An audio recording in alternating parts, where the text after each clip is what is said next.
What's going on, guys? Preacher Reads here, and I read Wind and Truth at release date. And I want to talk about, did I think it lived up to its expectations? And am I excited for what's next in the Cosmere?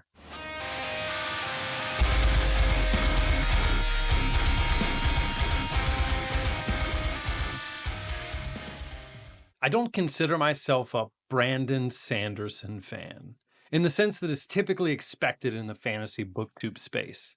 For the most part, I have enjoyed what I have read from Sanderson's catalog, but I definitely did not follow the suggested path for reading through the Cosmere, and I haven't attended Dragonsteel. I own no leather-bound books, and my brain hurts when people start talking about the deepest lore of the Cosmere.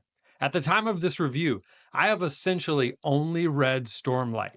Hands on the table, I know this means I probably missed some really interesting tie-ins with the Mistborn books, especially, as well as much of Sanderson's earlier Cosmere work.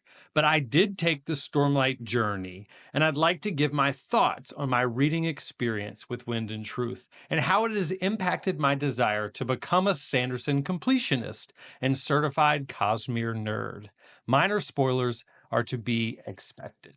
Let's first talk about my Stormlight experience leading into Wind and Truth. For all intents and purposes, I think it's important to say that I did not fly through the first 4 Stormlight books. The Way of Kings was a fairly quick and overly positive experience for me. I have been warned that it shouldn't be my first Sanderson novel, but honestly, the FOMO surrounding the series was just too much, and I wanted to get in on the conversations being had around what seemed to be the magnum opus of the man who seemed to be the most important active fantasy author. And Way of Kings did not disappoint. I felt like, though it was massive, it flew by because of how it was paced. I fell in love with the complex character of Kaladin and the story of Bridge 4. See, I thought that the fantastical elements of The Way of Kings were extremely well done. Sanderson's magic system, the world, the creatures, all of these things were some of the best I had ever read. They were thought out, they were polished, they were coherent. And that was impressive. But it was the personal character moments, especially with Bridge 4, that had me hooked. Kaladin's struggle with identity and depression was the highlight, but the engagement with forgiveness, repentance, addiction, and found family felt like something I would find in a King or McCammon novel. Words of Radiance was more of the same. The fantasy elements continued to feel polished. I didn't love Shallan, but I could see what Sanderson was doing with her.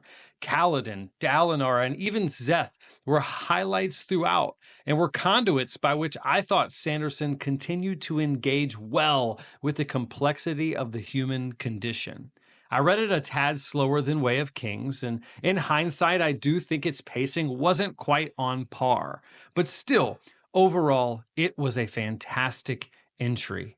Now, I know that my thoughts on Oathbringer aren't the most popular.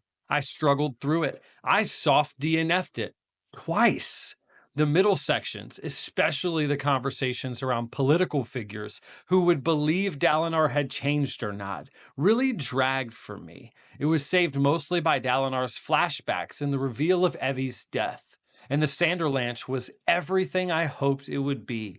But man, it took a long time for me to get there.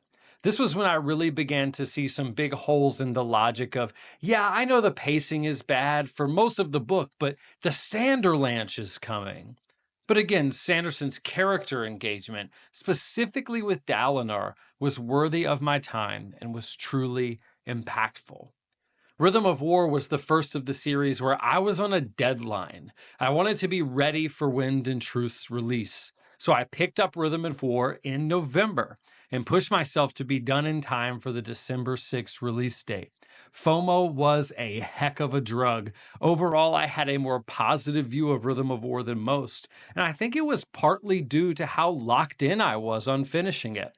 The pacing didn't feel as bad to me, and I wasn't as adverse to Vinley as others. But I'll admit, much of this was colored by the hype I was feeling for the climax of the first arc of Stormlight. I finished with a few weeks to spare and joined in on the anticipation. I watched all the prep videos on YouTube, developed my own theories, and I picked up my copy the morning it was released. I wanted to love this book. I wanted to be all in on Sanderson and the Cosmere. Then Wind and Truth got into my hands. I don't think I've ever read a book alongside so many people at once. Multiple Discords, my close friends in Nine Realms, and many other content creators were locked in with me reading this book, and that discussion alone helped my enjoyment to such a great degree. And overall, while reading Wind and Truth, I was feeling positive. There were issues, especially in regards to Sanderson's attempts at comedic moments, but I was pushing through them. I finished Wind and Truth fairly quickly, listening via audiobook at the gym and on walks, and reading physically when I could sit down and lock in. I wanted so badly for it to be a resounding success. I wanted to finish and immediately download another Cosmere novel because I just needed to keep going. I wanted to be all in. But as I finished and as I engaged in conversations with others about the novel, I realized that I wasn't going to get what I had hoped for. So what went wrong? Let's begin with the more minor issues. Full spoilers here. Sanderson's tone and prose choices overall in Wind and Truth just felt regressive. In the first few books especially, I felt that Stormlight's tone was squarely adult. Though Sanderson is known for his lack of cursing and his lack of spicy scenes, the world felt adult. The language used felt fleshed out. It felt in line with the world, fantastical but grounded. Then, in Wind and Truth, people started being called tools, courting became dating, and Sanderson's attempts at humor got even more juvenile and more regular. It almost felt like the characters weren't in the same world anymore, like millennial language had been imported over to Roshar in between Rhythm of War and Wind and Truth. I don't even want to begin to talk about Syl's discussion of her anatomy. What editors read that and said, "Yeah, Brandon, definitely keep this in," I don't know who. I know that he has claimed this is the most edited book he has ever written, but I just can't help but read these language choices, these humor choices, and wonder, were they too afraid to tell him? I know that Sanderson has said that many of these critiques can be explained by the story being told to us, and therefore the language is our language. But that doesn't explain the inconsistency from Way of Kings to Wind and Truth surrounding this language. But to be honest, I could look past some silly jokes and poor choices in wording. It was sparse enough to not kill my experience. How about characters? Did Sanderson continue to find those powerful moments of payoff with characters that pulled me in? After sitting on Wind and Truth a bit, I think this may be one of the areas where I was most disappointed. Many of the complex characters became significantly more one note throughout Wind and Truth. They lost their complexity and, in my opinion, began to do and say what was needed to drive the plot toward where Sanderson needed it to go. Adolin was by far my favorite arc of Book 5, but how could Sando turn Kaladin into a cheesy therapist for 90% of a 1,400-page book? That was a travesty, and frankly, Cal deserved better. Many of the side characters, especially the Spren, seemed to become vehicles for plot or jokes and lost much of their nuance. Jasna made some choices, like her debate with Taravangian, that left me wondering if Sanderson wanted us to view her as incompetent to handle basic philosophical conversation. There are many more examples, but it felt like most of the character work in Wind and Truth existed to serve the plot and not bring characters forward into the next step of their journey based on who they are and who they're becoming. And this brings me to the plot. The decision to break Stormlight up into 2 5-book arcs was certainly a bold one, and one that I didn't consider would be a huge issue until I experienced Wind and Truth. See, my expectation was that many of the plot lines of the first arc would be totally wrapped up, and I would feel some sense of catharsis, followed by an excitement to see who Sanderson pushed to the front in the second arc. Instead, we are left with a plot that essentially provides zero conclusion to almost every thread. The entire magic system we have learned over thousands of pages is undone in one plot move, and the main event that we have been building to for an entire book is subverted, and not in a way that left me satisfied. All of that, and we get a half-intriguing moral dilemma that results in Dalinar's basically off-page death and the undoing of Stormlight. And don't get me started on the decision to kill Dalinar, but keep the Blackthorn around.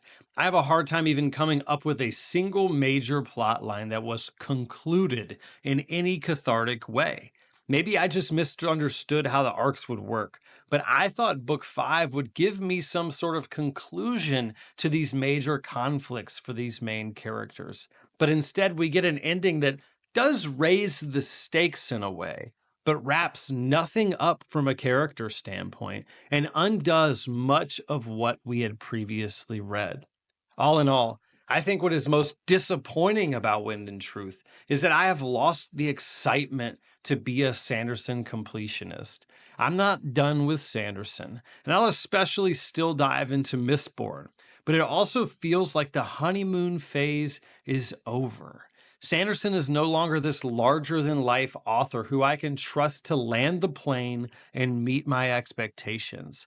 If Wind and Truth had failed on one front to be exactly what I wanted, that would have been fine.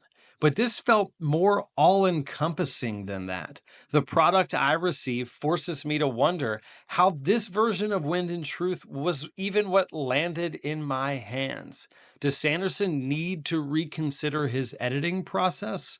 Was it rushed to meet the timeline set for Dragonsteel? How will he engage this resounding criticism? Or will the 4.5-star Goodreads rating push forward a narrative that Wind and Truth accomplished what everyone hoped it would?